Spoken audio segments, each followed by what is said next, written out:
하나님의 귀한 은혜와 은총이 우리 안에 가득하시기를 예수님의 이름으로 축원합니다. 이 마음으로요, 앞뒤 옆에 계신 분들과 함께 가장 밝은 웃음으로 참 잘 오셨습니다, 큰 은혜 받으시기 바랍니다라고 인사하겠습니다. 참 잘 오셨습니다, 큰 은혜 받으시기 바랍니다. 참 잘 오셨습니다, 큰 은혜 받으시기 바랍니다. 이제 서로를 보시고요, 이쪽은 저쪽을, 저쪽은 이쪽을 손 흔들며 인사하겠습니다. 참 잘 오셨습니다, 큰 은혜 받으시기 바랍니다. 참 잘 오셨습니다, 큰 은혜 받으시기 바랍니다.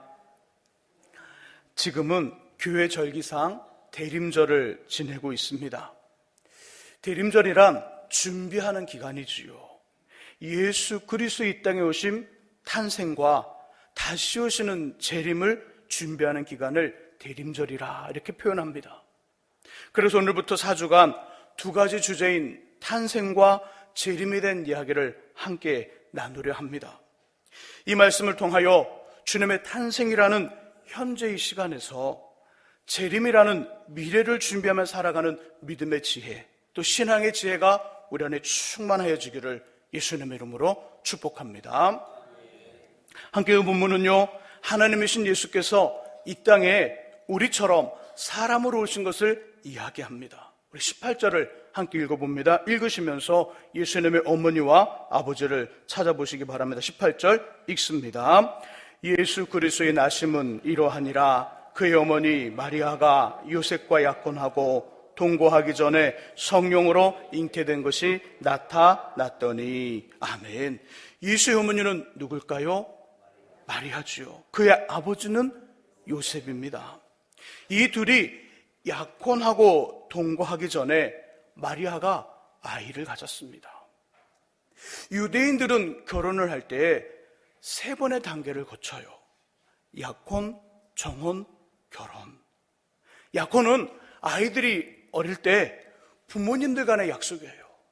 친구들 간의 약속, 때로는 이웃 간의 약속. 그 약속이 이 당사자들이 아니라 부모님들이 서로 약속을 하는 거예요. 아이들 크면 서로 결혼시킵시다. 이게 약혼이에요. 정혼은 이 아이들이 컸습니다. 커서 이 둘이 약혼하는 것을 확인해 시켜주는 거예요. 너희 둘 어릴 때 약혼했다. 이게 정혼이에요. 정혼은 아직 함께 살지는 않지만 남편과 아내로 불러요. 오늘 본문 속에 나오는 마리아 요셉처럼 결혼하여 함께 살아가진 않지만 남편과 아내로 부르는 것이 정혼 상태예요.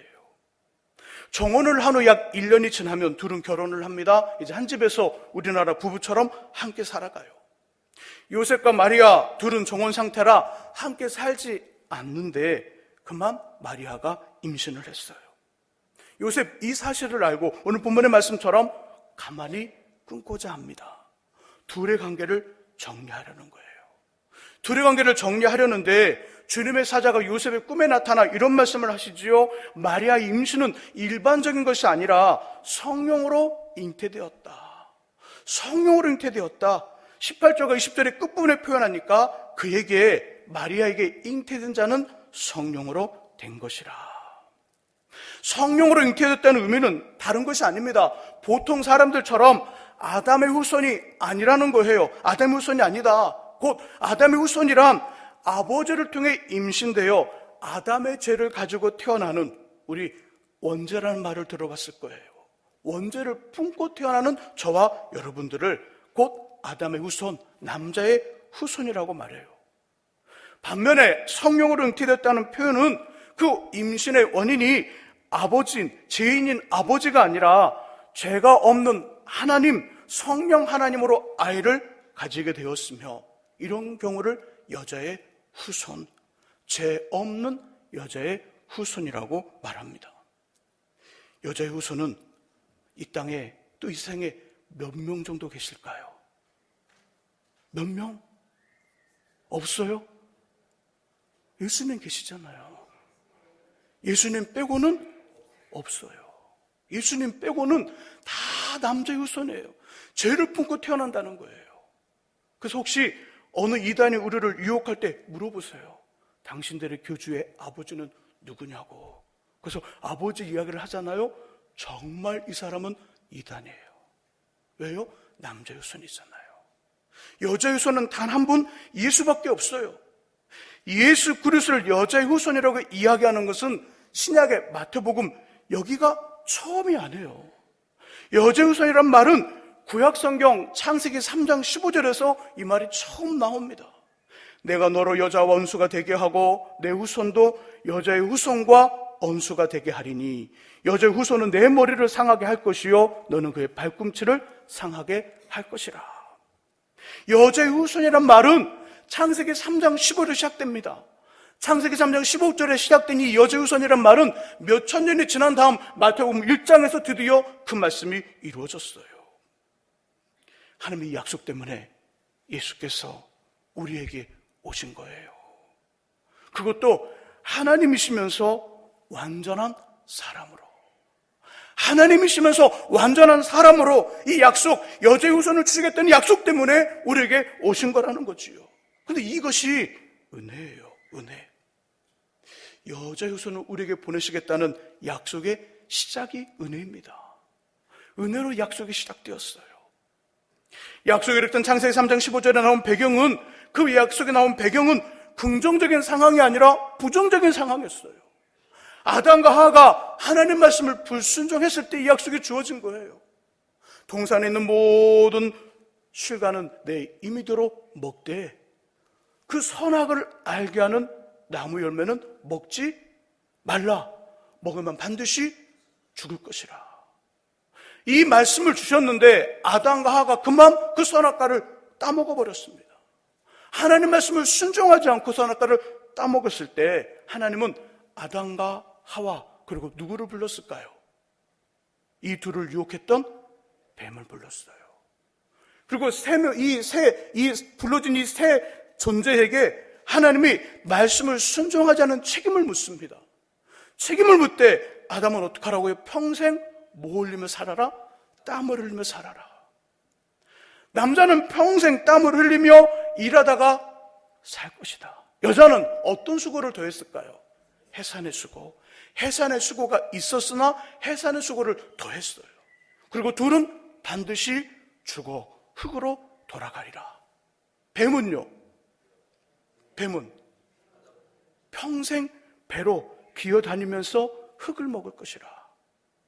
그러니까 이 일이 있기 전에 뱀은 걸어다니는 존재였어요. 요즘 과학자들이 밝히잖아요. 뱀의 형태에 다리가 있었다고. 맨 처음은 걸어다녔으나 이 일이 있은 후 뱀은 그 배로 기어다니며 흙을 먹는 존재가 되어버렸어요. 그 다음 주신 약속이 여자의 후손을 주시겠다는 거예요.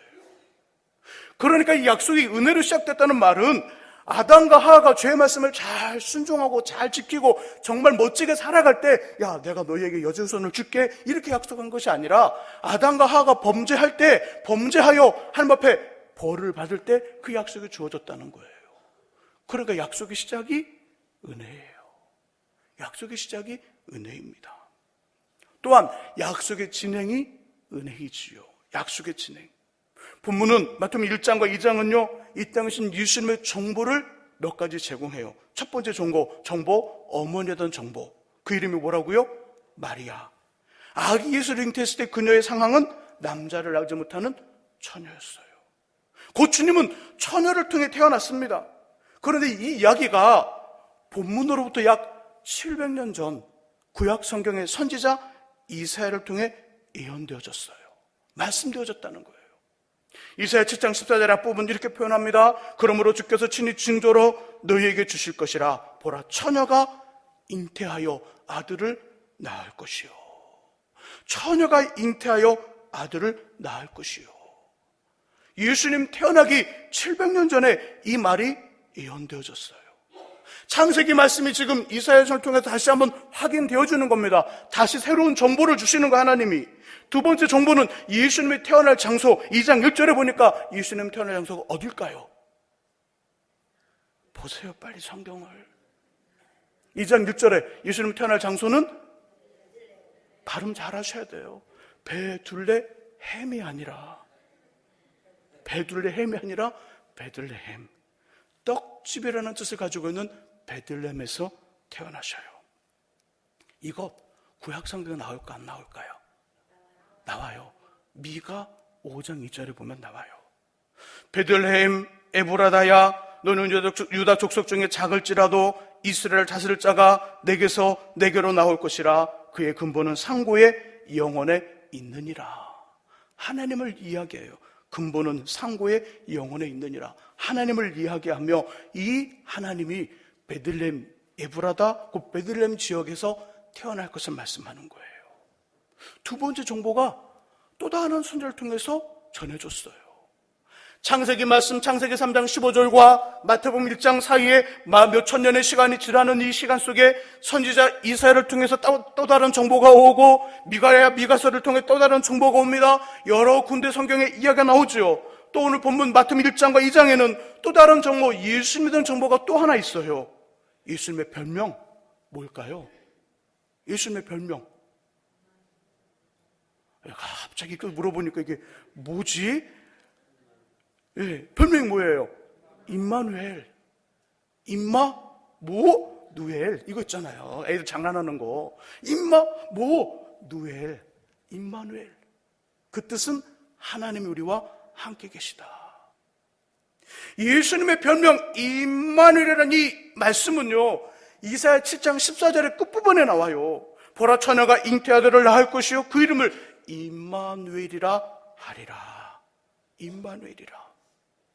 하나님은 왜 창세기 3장 15절에서 여자유선을 약속하시고 마태복음 1장에서 몇천 년이 지난 다음에 뚝딱 그냥 예수님 태어나게 하시면 될 텐데 그러지 아니하고 중간에 선지를 통하여서 마치 퍼즐을 맞추는 것처럼 비밀 조각 하나를 우리에게 제공해 주고 있습니다.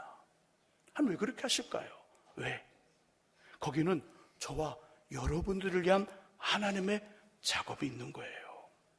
그럼 보통 이렇게 생활하죠. 이렇게 핸드폰을 안쪽 주머니에 쑥 넣어놓고요, 갑자기 벨소리가 들려요. 그러면 어디서 찾아요? 핸드폰을. 여기서 안쪽에도 찾아야 되잖아요. 근데 생각이 안 나니까 어디서 벨소리는 들리는데 어디서 나 있을까? TV 옆에 보고, TV 위에 보고, 때로는 냉장고도 보고, 식탁도 보고 그래요. 그러다가 여기 있지 이렇게 꺼내요. 그러면 전화가 끊어져요. 분명 본당에서 1층에 올라가면 뭐 해야지? 그러고 막 계단을 걸어 올라가요.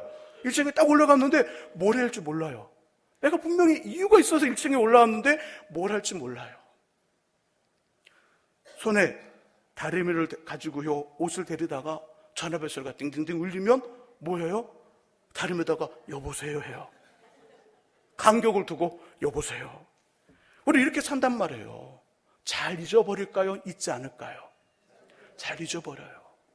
잘 잊어버리니까 창세기 말씀 그 약속이 마태복음까지 올리면 몇천 년이 지나야 되잖아요. 그러니까 사람들은 여자우선을 주겠다는 약속을 까먹을까 까먹지 않을까요? 까먹어요. 그러니까 하나님이 중간중간에 까먹지 말라고, 잊지 말라고, 이 약속이 여전히 유효하고 이 약속이 진행 중이라고 우리에게 알려주시는 거예요. 그 약속의 진행이 은혜인 거죠. 약속의 시작이 은혜입니다. 약속의 진행이 은혜입니다. 약속의 성취 또한 은혜예요. 19절 함께 읽어보겠습니다. 본문 19절의 말씀 같이 읽지요. 그의 남편 요셉은 의로운 사람이라 그를 드러내지 아니하고 가만히 끊고자 하여. 아멘. 마리아에게 성령으로 잉태된 예수는 태어나기 전에 죽음이라는 위기를 당해요. 생명의 위험. 19절의 끝부분에 가만히 끊고자 하여. 이거 나쁘게 생각하면 안 돼요. 요셉이 마리아의 관계를 정리하려는 거예요. 마리아 남편 요셉은 어떤 사람이라고요? 의로운 사람이라. 하나님 말씀을 잘 순종하고 마음이 따뜻한 사람이에요. 의로운 사람, 성경에 말하는 의로운 사람은 하나님 말씀을 잘 순종하고 그리고 마음이 따뜻하고 겸손한 사람을 성경은 의로운 사람 표현하거든요. 그런데 결혼을 약속한 여인이 자신이 아닌 다른 사람의 아이를 가졌어요. 의로운 사람 요셉은 조용히 둘의 관계를 정리하여 마리아가 정말 사랑하는 사람과 함께 살아갈 수 있도록 하려는 이유가 여기에 있어요. 요셉 때문이 아니라 요셉은 마리아 자신이 사랑하는 여인을 위하여 자신이 양보하고 그 여인이 좋아하고 사랑하는 사람과 함께 살아가도록 둘의 관계를 정리하여 마리아를 그 사람에게 보내려고 이 일을 계획하는 거예요. 만일 요셉의 생각처럼 둘의 관계가 정리되면 어떤 일이 생길까요? 정말 요셉이 생각한 대로 마리아는 사랑하는 남자와 행복한 가정을 만들 수 있을까요? 무슨 고민을 하세요? 무슨 고민을? 정말 그럴까 생각하시는 거예요? 아니죠. 마리아 임신은 일반적인 것이 아니라 성령으로 잉태되었으니까 요셉 빼고 다른 남자 있어요? 없어요? 없어요. 없단 말이에요. 요셉 말고는 행복한 가정을 만들 수 없는데 만일 요셉이 헤어져서 둘의 관계가 정리되었다면 이 태어나는 아기는 임신한 이 마리아는 남편 없이 아이를 가진 것이 되잖아요. 그럼 히브리인들의 율법에 따라 마리아는 돌에 맞아 죽어야 돼요. 돌에 맞아 마리아가 죽는다면 그 마리아 뱃속에 있는 예수도 함께 죽는 거예요. 함께 죽는 거예요. 하지만 주님의 사자가 요셉에게 사실을 알리죠. 그리고 마리아를 데려와서 요셉이 그리고 아이를 낳기까지 함께 동침하지 않습니다. 이렇게 예수님의 생명이 지켜졌어요. 하나는 왜 이렇게 급하게 움직였을까요? 이유는 하나, 저와 여러분들에게 여자의 후손을 주시겠다는 약속 때문이에요. 그 약속의 진행도, 약속의 성취도 은혜인 거예요. 예수님 태어나서도 죽음의 위기를 맞이하면서 죽을 뻔했어요. 마태복음 2장 16절의 말씀 속에 보니까 당시 유대 지역을 다스리던 헤롯 왕은 자기 말고 히브리인들의 왕이 태어났다는 말에 분노합니다. 그리고 명령을 내려요. 2살 아래의 모든 남자아이들을 다 죽이라. 그리고 유대 지역에 피바람이 붑니다. 2살 아이의 모든 남자아이들이 다 죽어요. 그러면 예수님은 죽을까 안 죽을까요? 죽어요. 2살 아래니까. 그런데 왕의 명령이 전달되기 전 하나님 요셉에게 말씀하시죠. 요셉아 큰일 났다. 헤롯이 아기를 찾아 죽이려니 빨리 짐을 꾸리고 너의 아내 마리아와 아기 예수를 데리고 어디로 피신하라? 구로 피신하라. 그래서 아기 예수님의 생명을 지켰어요. 그래 약속의 성취도 은혜입니다. 이처럼 예수 그리스도는 은혜로 이 땅에 약속되어져서 은혜로 이 땅에 오셨어요. 또 은혜로 십자가의 죄인이 되어 죽습니다. 그리고 은혜로 3일 만에 다시 살아나셨죠. 그 은혜로 예수를 주로 고백하는 모든 사람들을 죄로부터 구원하셨어요. 이것을 우리는 신학적 용어로 예수의 철임, 이미 오신 예수 그리스도. 이미 오신 예수 그리스도는 우리에게 뭘 주셨다고요? 은혜를 주셨다고요. 은혜를 주셔서 어떻게 하셨다고? 우리를 죄로부터 구원하셨어요. 혹시 이 자리에 아직 예수를 자신의 주로 영접하여 고백하지 못한 분이 계십니까? 지금 이 시간이 기회예요. 예수를 자신의 주로 믿고 고백하시기를 간절히 바랍니다. 그러면 죄로부터 구원을 받고요, 하나님의 자녀가 될 수 있어요. 그런 은혜를 받기 원하신다면 저를 따라 기도 한번 해보세요. 자, 우리 모두 예수를 영접하여 하나님의 자녀가 되는 믿음의 성도를 위해 함께 눈을 감고요, 기도에 동참해 주시기 바랍니다. 따라 기도해 주십시오. 하나님, 저는 죄인입니다. 예수께서 저의 죄를 대신하여 죽으시고 부활하신 것을 믿고 감사드립니다. 이 시간 마음을 열고 예수님을 제 인생의 주님으로 영접하오니 제 속에 들어와 저와 함께 동행해 주옵소서. 예수님의 이름으로 기도합니다. 아멘. 이 일을 하셨다고요. 이미 오신 예수 그리스도는 우리에게 은혜를 주시면서 이 일을 하셨어요. 예수를 믿는 모든 사람들이 저는 구원받은 하나님의 자녀가 되었습니다. 어떠한 것도, 어떠한 실수도, 어떠한 연약함과 부족함도 우리를 그리스도 예수 안에 있는 하나님의 사랑에서 끊을 수 없어요. 끊을 수 없어요. 이런 권세가 우리에게 있어요. 누구 때문에? 이미 오신 예수 그리스도의 은혜 때문에. 은혜의 주님께 꼭 붙어 있으시기를 예수님의 이름으로 축원합니다. 그런데 주님이 다시 오신대요. 다시 오실 예수 그리스도.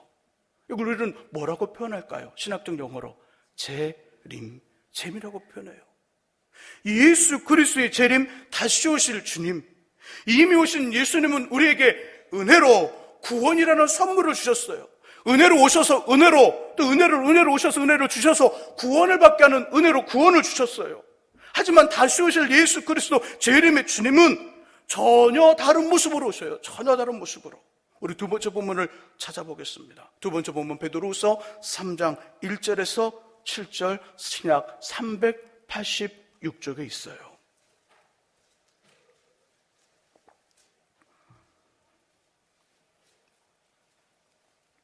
베드로후서 3장 1절에서 7절 말씀, 다시 오시는 주님, 재림의 주님, 예수님, 주님의 재림하시면 어떤 일이 일어나는지 우리 7절을 함께 읽어보겠습니다. 7절 말씀 읽습니다. 이제 하늘과 땅은 그 동일한 말씀으로 불사르기 위하여 보호하신 바 되어 경건하지 아니한 사람들의 심판과 멸망의 날까지 보존하여 두신 것이니라. 아멘. 예수님 다시 오시면, 다시 오실 주님, 그래서 다시 오시는 주님, 다시 예수님 오시면 어떤 일이 일어날까요? 세상은 뭘 받을까요? 심판을 받아요. 뭘로? 불로 심판을 받아요. 7절의 앞부분, 이제 하늘과 땅은 그 동일한 말씀으로 불사르기 위하여 보존되고 있느니라. 이미 오신 예수님, 초림의 주님은 은혜로 우리들에게 구원을 주셨는데, 다시 오시는 재림의 주님은 우리에게 불로 심판을 행하신대요. 불로 심판을 행하시리라. 사도 요한 선생님은 이때의 광경을 요한계시록 20장 11절 이하에서 자세하게 묘사해주고 있어요. 크고 흰 보좌가 준비됩니다. 그 위에 누가 앉을까요? 성부 하나님이 그 위에 앉아요. 성부 하나님 앞에 두 책이 펴 있습니다. 하나는 생명책, 또 하나는 우리의 행위와 삶이 기록된 행위의 책이 펴 있어요. 크고 흰 보좌에 주님이 앉아 계시는데, 성부 하나님 앉아 계시는데, 그 테이블 책상 위에 두 책이 펴 있습니다. 하나는 생명책, 하나는 행위의 책. 그리고 사람들은 나와요. 큰 자와 적은 자, 권력을 가진 자, 힘이 있었던 자, 그들과 그냥 평범한 삶을 살았던 보통의 사람들이 다 나옵니다. 죽어있는 사람도 다 나와요. 죽어있는 사람들이. 만약 그들의 죽음이 그들이 바다에서 죽었다면 바다에서 사람들을 올려보내요. 사망과 음부도 그 가운데 죽은 자를 다 살려보내요. 부활이 일어납니다. 부활이 일어나는 모든 사람들이 하나님 앞에 서게 돼요. 그리고 심판을 받게 되는데, 심판의 기준은 뭘까요? 행위책이 있었잖아요. 행위예요. 행위에 따라 되돌릴 수 없는 영원한 불못에 던져주는 심판을 받게 됩니다. 행위에 따라 선함과 착함의 수와 악함과 나쁜 삶의 수를 비교하여 단 하나라도 악함이 많거나 나쁜 삶 쪽으로 기울어지면 이 사람 심판을 받는 거예요. 해결되지 못한 사람들의 갈등이 있어도 심판을 받는 거예요. 우리의 마음을 활짝 열어서 의로움과 의로움의 환한 빛과 죄의 어둠을 비교하여 조금이라도 어둠이 더 있다면 그는 영원히 꺼지지 않는 불못에 던져질 거예요. 어느 누가 이 행위의 심판을 피하고 이길 수 있을까요? 그 아무리 착한 사람도, 법이 없어도 살아갈 수 있는 사람도 불가능합니다. 오늘 아침 눈을 떠서 오늘 11시 예배 올 때까지 우리의 삶을 한번 봐보세요. 여기까지 오면서, 11시까지 오면서 한 번도 죄를 몸으로 범하거나 마음속으로 나쁜 생각을 한 번도 안 하고 오신 분 계시나요? 어린아이들 이런 설명하잖아요. 이런 말씀을 좀 어린아이들은요 있어요. 그래요. 근데 어른들은 착하니까 아무 말도 안 해요. 왜요? 그런 사람이 없거든요. 다 죄를 범하잖아요. 딱 교회 문을 열고 들어왔더니 안내원들이 인사하는데 오셨어요? 반갑습니다. 저 사람 정말 보기 싫은데 또 있네. 이 맘을 갖고 들어와요, 예배하러. 찬양대 연습하러 들어갔는데 찬양대 딱 문을 열더니 저 사람이 제일 먼저 날 반기고 있어요. 오셨어요? 근데 오셨어요? 말하는 사람이 내 마음에 안 드는 사람이야. 안 들었으면 좋겠는데. 돌아서요. 지휘자님이 자, 연습합시다. 자, 이제 발성 좀 해봐요. 하는데 지휘자님 마음에 안 들어요. 오늘 또 이거 해? 그냥 하지? 이런 마음을 가져요. 목사님이 딱 이제 예배 드리겠습니다. 그냥 하면 되지. 뭘 또 예배 드려. 이래요. 자, 우리 이렇게 살아가는 사람들 모두가 심판을 받는다고요. 행위에 따라서. 그런데 뭐가 있어요? 그런데 우리에게 단 한 가지 소망이 있어요. 행위에 따라 심판을 받는데 소망이 있대요. 소망이 뭐냐면 생명책에 저와 여러분들의 이름이 기록되면 행위의 심판을 이길까요? 다시 질까요? 이겨요. 생명의 책에 우리 이름이 기록되면 행위책의 무서운 심판의 힘을 생명책에 기록된 생명의 권세로 이걸 덮어버리는 거예요. 덮어버리고 우리가 구원을 받는 거예요. 심판을 받는 거예요. 그렇다면 어떻게 생명책에 우리 이름이 기록될 수 있을까요?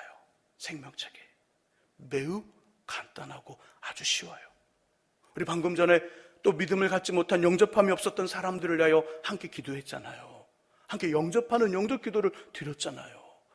예수 그리스도 이미 우리 가운데 은혜로우신 예수 그리스도를 나의 주님으로 믿고 영접하여 그분과 함께 살아가면 우리 이름이 생명책 거기에 기록돼요.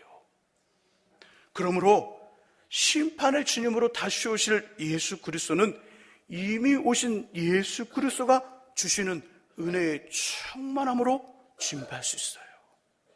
은혜의 충만한 삶을 살면 그 아무리 심판의 주로 무서운 불로의 심판을 받는다 할지라도 우리는 생명책에 기록된 우리는 그 심판을 다 이기고 그 생명책에 기록된 대로 구원을 받아요. 관건은 은혜로 다시 오실 예수 그리스도를 준비하는 은혜의 충만함의 그 질문이겠지요. 은혜로 충만하시기를 주님의 이름으로 축원합니다. 이제 한 가지 곤란한 질문을 던지면서 말씀을 정리하고 싶어요. 여러분들은 은혜로 충만한 삶을 살기 위하여 어떻게 하고 계십니까? 주일은 주일의 예배가 있으니까 주일은 예배를 통해 은혜가 채워진다 치고요. 월요일부터 토요일까지는 어떻게 살아갔어요? 어떻게? 은혜로 충만하게 해서 어떻게 살아갔어요? 받은 은혜를 놓치지 않고 그 은혜를 기억하며 더욱 은혜로 충만해지게 해서 풍성해지게 해서 무엇을 하고 어떻게 생활하고 계셔요? 무엇을 하고? 저의 자랑은 아니지만 저는 이렇게 저의 믿음을 지켜나갑니다. 여기에 수첩이 2개 있어요. 또 다른 수첩을 준비할 건데 수첩이 있고요. 여기에 마치 더럽게 낙서가 되어 있는 것처럼 더러운 낙서장처럼 이렇게 있어요. 또 이 책은 저의 노트예요. 어떤 거냐면 이거는 제가 하루에 삶을 시작하면서 기도했는가 기도하지 않는가를 체크하는 칸이에요. 기도했으면 체크하는 거예요. 주일부터 토요일까지 기도하면 체크하고요. 성경 암송을 했으면 체크하는 거예요. 말씀을 읽었으면 체크하는 거예요. 그리고 이 말씀들, 위에 있는 말씀들을 잘 또 암송했으면 체크하는 거예요. 돌아가면서 이렇게 체크되어 가요. 그리고 밑에 있는 이건 어떤 거냐면 기도의 점검표, 기도 점검표예요. 여기 나온 기도 제목들이 있습니다. 이 기도 점검표를 2004년 3월 21일 그날이 주일이었어요. 그때부터 시작했어요. 한 400칸 정도 돼요. 딱 1년치입니다. 1년치인데 이렇게 기도하면서 오늘 제가 기도했는지 안 했는지 체크하는 거예요. 거의 한 1년 반 되면 한 장을 다 써요. 다시 또 만듭니다. 이렇게 해서 저의 신앙의 삶들을 체크해 나가요. 성경 말씀 읽습니다. 성경 말씀 읽다가 잊혀지지 않는 말씀들, 감동의 말씀들, 깨달은 말씀들이 있을 수 있잖아요. 정리를 해요. 정리를 하면서 너무 중요한 말씀들은 여기다가 별표도 치고요. 당구장 표시 5개를 외요. 제가 가끔씩 성경 말씀 있다가 당구장 표시 5개 하라는 말이 여기서 나온 거예요. 중요한 성경 구조들을 다 체크해요. 표시도 해놔요.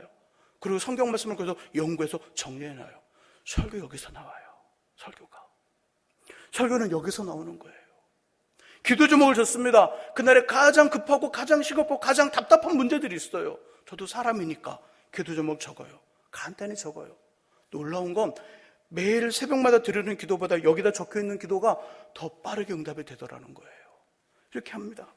이건 뭐냐면 성경 암송 카드, 성경 암송 수첩이에요. 깨달은 말씀 중에 중요한 말씀들을 여기다 옮겨 적습니다. 이건 다 썼어요. 이것도 다 썼어요. 다 적혀 있는데 요거를 한 장 한 장씩, 한 장, 그것도 한 장, 총 한 10개의 성경 암송구 정도도 돼요. 8개, 9개, 10개. 그럼 하루에 한 면씩 암송하고 넘어가고 암송하고 넘어가고 반복해서 계속해서 암송하고, 그러면 한 3개월이면 이걸 한번 다 반복해서 하게 되고요. 한 6개월 정도는 반복해서 하게 돼요. 이걸 계속해서 반복해서 성경을 암송하고 성경을 암송해요. 근데 분명히 어제 암송했던 말씀이 깜빡했는데 며칠 후에 몇 달 후에 그 말씀을 암송하면 와, 새로운 말씀을 암송하는 것 같아요. 잘 잊어버린다고 그랬잖아요. 이렇게 해서 믿음을 지키고 은혜의 삶을 살아가고 은혜로 충만한 삶을 살기 위한 몸부림을 쳐요. 성경은 이렇게 말씀하지요. 나를 사랑하는 자들이 나의 사랑을 입으며 나를 간절히 찾는 자가 나를 만날 것이니라. 잠언 8장 17절 말씀. 이미 오신 예수 그리스도는 은혜로 우리를 찾아오셔요. 은혜로 찾아오셔서 은혜로 구원이라는 선물을 주셔요. 은혜 받은 우리의 삶은 다시 오실 예수님을, 심판의 주님을 은혜로 준비해야 되는데 거기에는 우리의 노력과 의지와 열심이 필요해요. 은혜로 충만해지기 위해서는 우리의 결단이 필요하고 우리의 수고가 필요하다고요. 우리의 뭔가가 필요하다고요. 가만히 있으면 은혜가 채워지는 것이 아니라 우리의 수고가 필요한 거예요. 말씀과 기도는 은혜의 그 수단이에요. 말씀과 기도를 통하여 은혜의 주님 앞에 늘 머물러 계심으로 은혜로 풍성한 삶, 은혜로 충만한 삶이 되어 심판하시기 위하여 이 땅에 다시 오시는 주님을 잘 준비하는 저와 여러분들이 되시기를 예수님의 이름으로 축원합니다. 기도하겠습니다. 여자의 후손을 보내시겠다는 약속, 그 약속의 시작이 은혜요. 약속이 잊혀지지 않도록 우리에게 중간중간에 예언자들, 선지자를 통하여 말씀해 주신 그 약속의 진행이 은혜요. 또 예수님이 죽을 수밖에 없었던 그 상황들을 넘기고 약속이 성취되게 하신 것도 은혜입니다.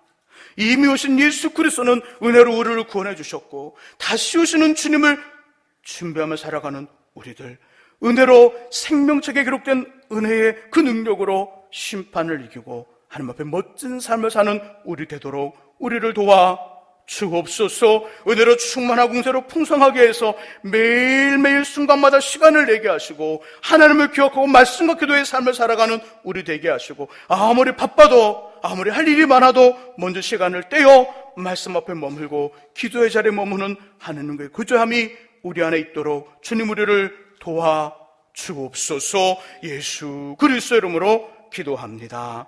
아멘.